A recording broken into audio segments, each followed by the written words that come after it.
comunica a la población que a partir de la fecha el país se encuentra bajo el control operacional de la Junta Militar. Se recomienda a todos los habitantes el estricto acatamiento a las disposiciones y directivas que emanen de autoridad militar, de seguridad o policial, así como extremar el cuidado en evitar acciones y actitudes individuales o de grupos que puedan exigir la intervención drástica del personal en operaciones.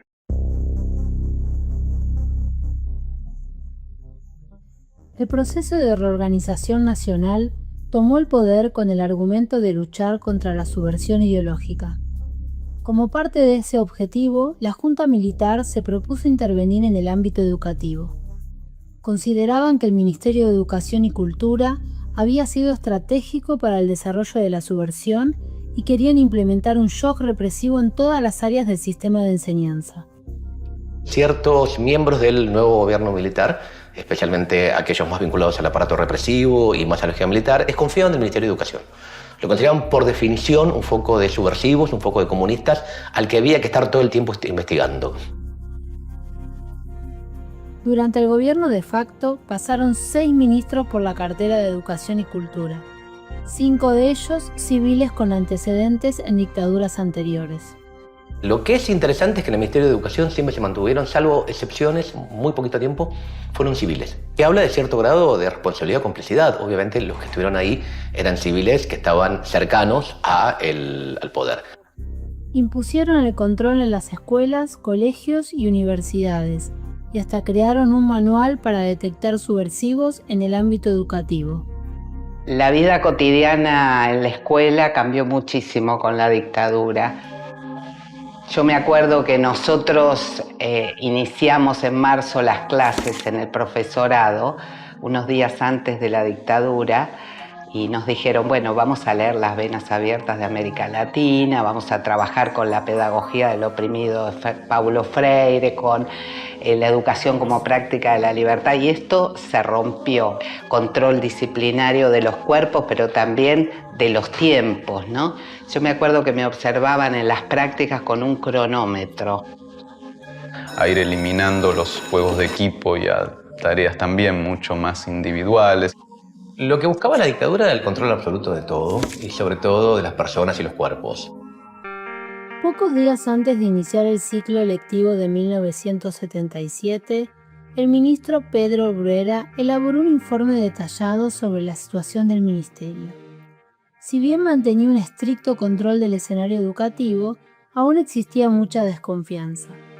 El ministro afirmaba que la subversión izquierdista había impregnado de ideología la cultura y que la única solución no era desideologizarla, sino seguir el mismo camino pero en dirección opuesta.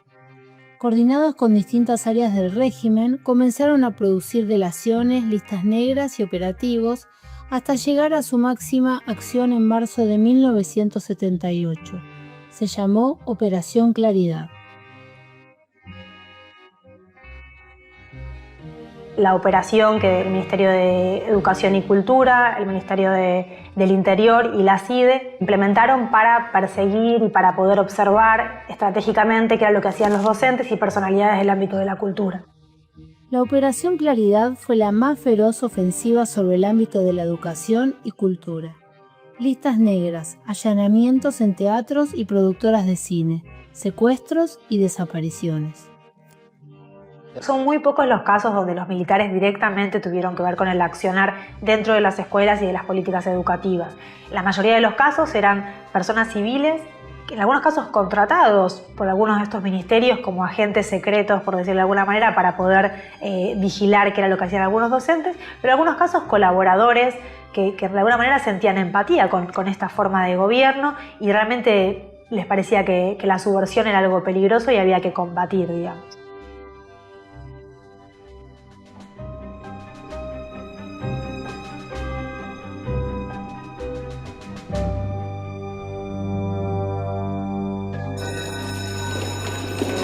El Mundial de Vóley de 1982, que se disputa en octubre en el Luna Park, tiene antecedentes que nos marcan hasta dónde la respuesta de la gente empezaba a crecer contra la dictadura cívico-militar eclesiástica.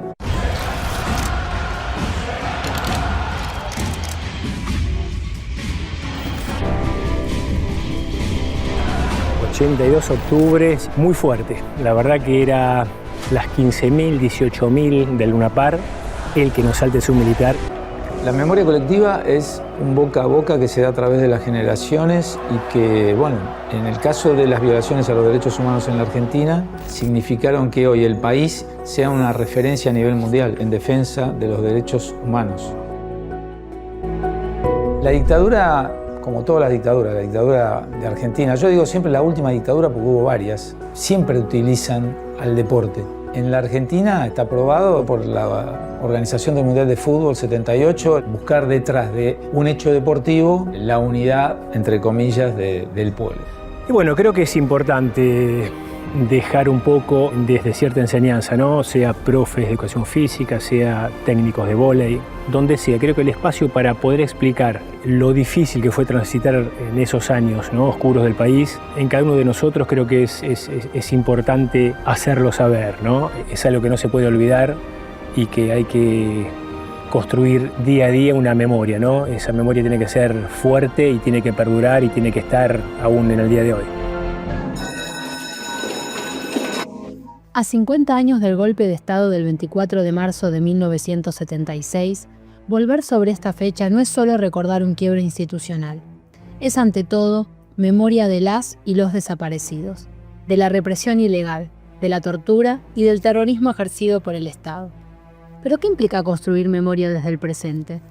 Construir memoria exige también animarse a mirar ese pasado allí donde todavía incomoda, en las instituciones, en las prácticas y en las pedagogías del cuerpo que pudieron convivir con esa violencia, legitimarla o resultar funcionales a ello.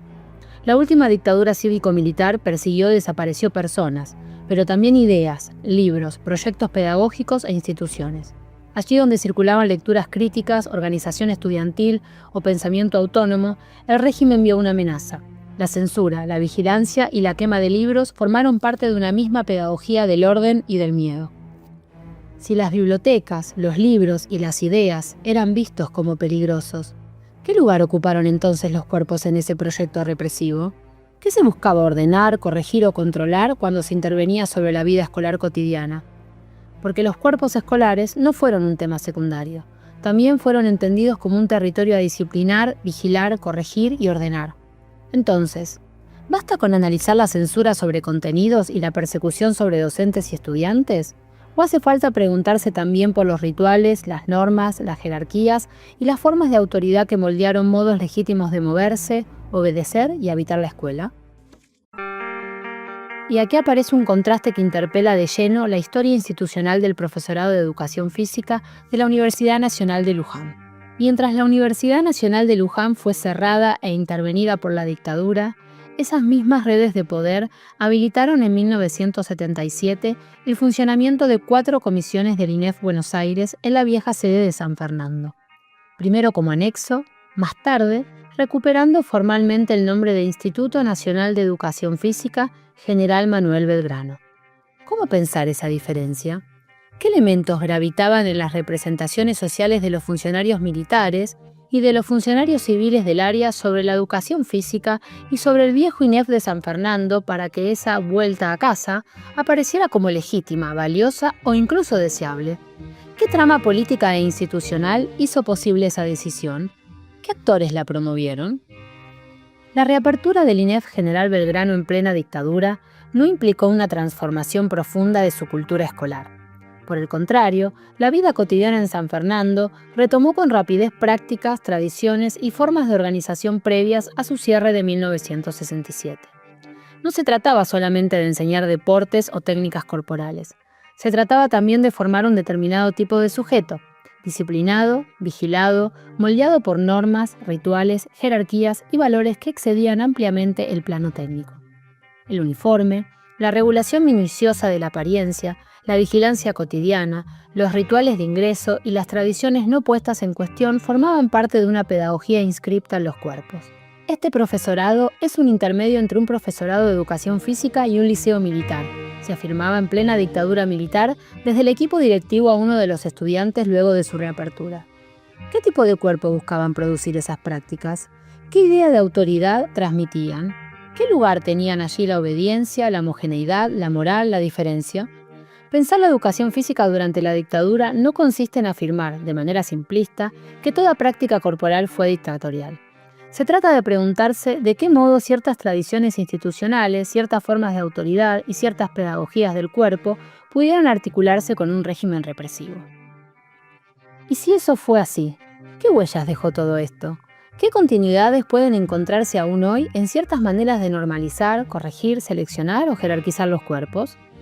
¿Qué rasgos de aquellas pedagogías disciplinarias persisten, aunque ya no se nombren del mismo modo? ¿Qué seguimos arrastrando en la formación docente y en la asignatura de educación física? A 50 años del golpe, la historia de la educación y de la educación física no propone una memoria congelada en la efeméride. Propone una memoria crítica. Una memoria capaz de preguntarse no solo por la represión visible, sino también por las tramas institucionales, culturales y pedagógicas que hicieron posibles diferentes formas de disciplinamiento. Porque recordar el 24 de marzo desde este campo también es reconocer que los cuerpos fueron un territorio político. Por eso también recordamos a Daniel Rizo, egresado del INEF, detenido y desaparecido en 1977. Por una memoria presente, 30.000 detenidos y desaparecidos presentes, ahora y siempre. Ahora y siempre.